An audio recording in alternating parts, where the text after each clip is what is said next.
जो सब्सटेंस पानी में डिजोल्व करने पर OH आयन देते हैं वो बेस होते हैं। ऑर्गेनिक एसिड जिसमें कार्बन होता है और जिस एसिड में कार्बन नहीं होता है वो इनऑर्गेनिक एसिड होते हैं। Good evening students, D Sharma classes के ऑफिशियल यूट्यूब चैनल पर आपका स्वागत है।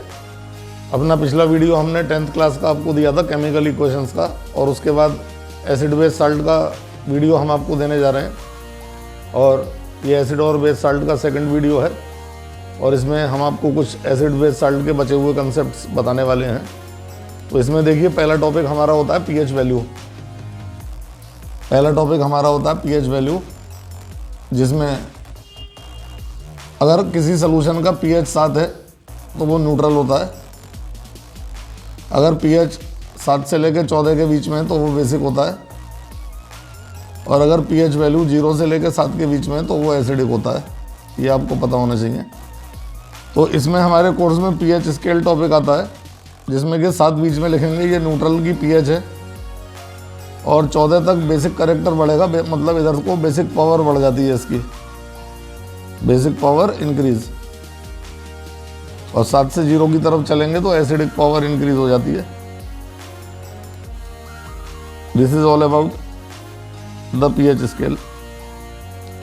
इसके बाद मैं थोड़ा सा साल्ट के ऊपर आता हूँ, और साल्ट में सबसे पहला कॉमन साल्ट हमारा होता है जिसे हम टेबल साल्ट कहते हैं, that is NaCl, sodium chloride.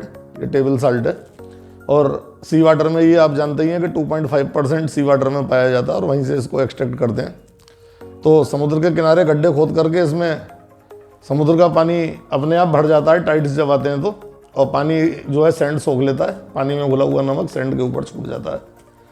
तो इस प्रकार से NaCl जो कि कॉमन साल्ट का फार्मूला है, और आपने उसमें ये सीखा कि 2.5% सी वाटर में होता है और वहीं से हम इसको निकालते हैं।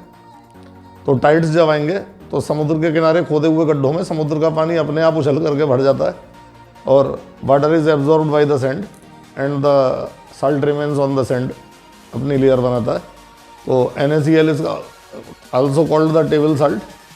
और NaCl से हम कई और कंपाउंड्स भी बनाते हैं, वो मैं आपको बता रहा हूँ। तो देखिए, सोडियम क्लोराइड से हम क्या क्या बनाएंगे वो देख लीजिए। तो एक तो NaCl plus NH3 plus H2O plus CO2, यहाँ से हम चलेंगे तो NaHCO3 बनेगा प्लस NH4Cl। ये आपका कंपाउंड है सोडियम बाइकार्बोनेट, इसे कहते हैं बेकिंग सोडा। बेकिंग सोडा, खाने का सोडा कहते हैं इसे। और चने वगैरह या राजमा वगैरह या कोई भी हैवी चीज़ अगर आप उबालेंगे रसोई में तो थोड़ा सा उसमें खाने का सोडा मिला देते हैं, जिससे कि वो आपका जो है खाने को जल्दी पकाता है। और बेकरी के काम में बेकिंग सोडा बहुत आता है। NaHCO3 is the baking soda, खाने का सोडा, जो कि इस मेथड से हमने NaCl से ही प्रिपेयर किया है। और यहीं पर एक हम चीज़ और देखेंगे कि अगर इस बेकिंग सोडा को गर्म कर दिया जाए देन वॉशिंग सोडा बन जाता है हीट करके, Na2CO3 plus H2O plus CO2। बहुत से स्टूडेंट्स ये भी पूछते हैं कि हीट करने के निशान को हम ट्रायंगल से क्यों दिखाते हैं। तो कभी भी आपने मोमबत्ती या बर्नर जलते देखा होगा इस तरह से, तो ये मोमबत्ती की फ्लेम है। The upper half part of the flame is triangular, इसलिए हम हीट करने का निशान ट्रायंगल से दिखाते हैं। तो ये आपने बेकिंग सोडा को हीट करके वॉशिंग सोडा बनाया है। ये कपड़े धोने के साबुन और कपड़े धोने के पाउडर इससे बनाए जाते हैं। ज़्यादा डिटेल में 10th क्लास में हमें जाना नहीं होता। One of the very important salt is bleaching powder. ये ब्लीचिंग एजेंट है और पानी को प्योर करने में काम में आता है। इसका फार्मूला होता है CaOCl2। अगर मैं इसके स्ट्रक्चर में जाऊंगा तो ये इसका स्ट्रक्चर है। और अगर पानी में बैक्टीरिया वगैरह है, उसमें थोड़ा सा ब्लीचिंग पाउडर डाल देने पर वो बैक्टीरिया वगैरह मर जाते हैं, पानी प्यूरीफाई हो जाता है। और ये पानी के कलर को भी ब्लीच कर देता है। अगर पानी का कलर गंदा है तो ब्लीचिंग पाउडर का काम ही है, नाम से स्पष्ट हो रहा है, ब्लीच करने वाला। तो ये आपके गंदे पानी के कलर को भी साफ करता है। वाटर प्यूरीफायर बहुत इंपॉर्टेंट है। और इसके बाद एक कंपाउंड होता है NaOH, इसे हम कहते हैं कास्टिक सोडा। ये भी हम NaCl से ही बनाते हैं। बहुत इंपॉर्टेंट रिएक्शन है, नेल्सन मेथड कहलाता है, नेल्सन मेथड।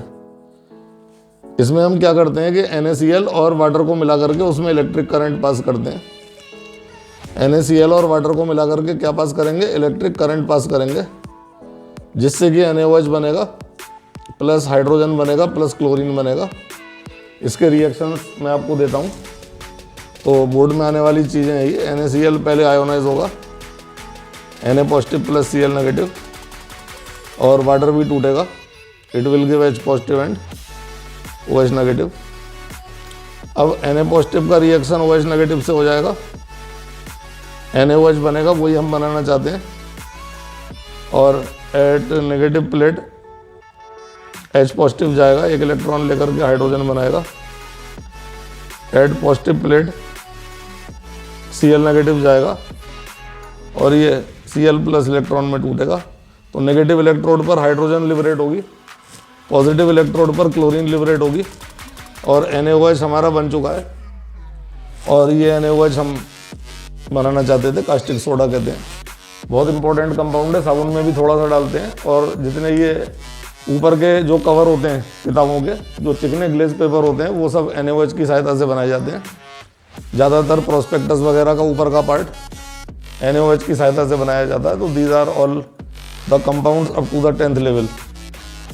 अब हम मेटल ऑक्साइड और मेटल कार्बोनेट की बात करते हैं। तो मेटल ऑक्साइड बेसिक होते हैं, मेटल के हाइड्रोक्साइड भी बेसिक होते हैं, और मेटल के कार्बोनेट भी बेसिक होते हैं। और मेटल के ऑक्साइड, हाइड्रोक्साइड और कार्बोनेट एसिड के साथ रिएक्ट करके साल्ट बनाते हैं। मैं आपको बता रहा हूँ, देखिए कि अगर मेटल का ऑक्साइड ले लें ZnO, ये बेसिक है, एसिड के साथ HCl के साथ रिएक्ट करके साल्ट बनाएगा, ZnCl2 प्लस वाटर। मेटल का हाइड्रोक्साइड है, 2HCl डालेंगे और ZnCl2 प्लस 2H2O बनाएगा। और मेटल का कार्बोनेट भी अगर हम ले लें तो ये भी HCl के साथ रिएक्ट कर लेता है, साल्ट बनाता है। These all three are basic compounds. ये साथ में CO2 भी देगा, और CO2 का टेस्ट हम जानते हैं कि CO2 gives milky colour with the lime water. And finally अगर मेटल का बाइकार्बोनेट भी है, मेटल का अगर बाइकार्बोनेट भी है तो भी वो HCl के साथ कंबाइंड हो जाता है, NaCl plus H2O plus CO2, और ये NaCl हमारा बन गया है, ये भी साल्ट है। तो हमने ये देखा कि मेटल के ऑक्साइड, मेटल के कार्बोनेट, मेटल के सल्फेट और मेटल के बाइकार्बोनेट बेसिक होते हैं, और ये एसिड के साथ रिएक्ट करके साल्ट बनाते हैं। इसके अलावा और कोई इसमें खास बात ऐसी नहीं है। Acid base salt 10th level पर बहुत ही बेसिक चीज़ें मैंने आपको बताई हैं। और 10th लेवल पर ये वीडियो आपका यहाँ समाप्त हो जाता है। मेरे ख्याल से एसिड बेस साल्ट आपका इस वीडियो के साथ तैयार हो गया होगा। वीडियो अच्छा लगा हो तो चैनल को सब्सक्राइब कर लीजिएगा और ज़्यादा से ज़्यादा शेयर कर दीजिएगा, ताकि और टेलीग्राम पर आप इसके नोट्स प्राप्त कर सकते हैं डिटेल में। Thank you.